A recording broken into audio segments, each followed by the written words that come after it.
Hi guys! Ichichika ko sa inyo kung ano yung mga vitamins ko kasi super vitamin girly ako.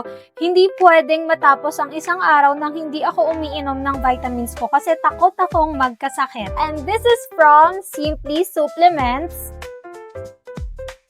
Woo! Hindi naman sasabay-sabay ko silang iniinom ha. Depende lang sa kung anong pangangailangan ko. Unang-una, vitamin C, ascorbic acid, para iwas sakit talaga. Ayokong nagkakasakit.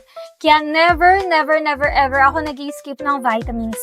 Next is yung collagen. Kasi alam niyo naman na tumatanda tayo at ayokong tumanda. Kakatulong yan sa skin natin para maiwasan yung mga wrinkles. Para mukha lang tayong bagets.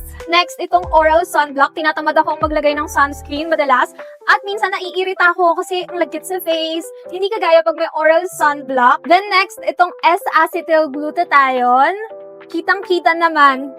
I'm so maputi, halata. Kung gusto nyong mag-take ng glutathione, piliin nyo yung S-acetyl kasi yun yung magandang klase ng glutathione. And then, sasabayan pa ng Glutagen C. Mas mabilis talaga ang pag-bright ng skin nyo niyan. Marami pang pinadala si Simply Supplements and super nakakatuwa. Thank you so much. Marami pa sila dito kagaya ng apple cider, ginkgo biloba, ito, and ito.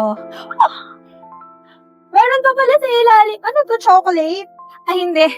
Iced coffee pala. Umasa ako. This is a slimming detox cleanse drink. Ay, alam nyo, kailangan ko yung mga ganito kasi constipated ako, nahihirapan akong maglabas. And sa mga ganito, nalalabas niyo yung mga sama ng loob ko. Tote bag!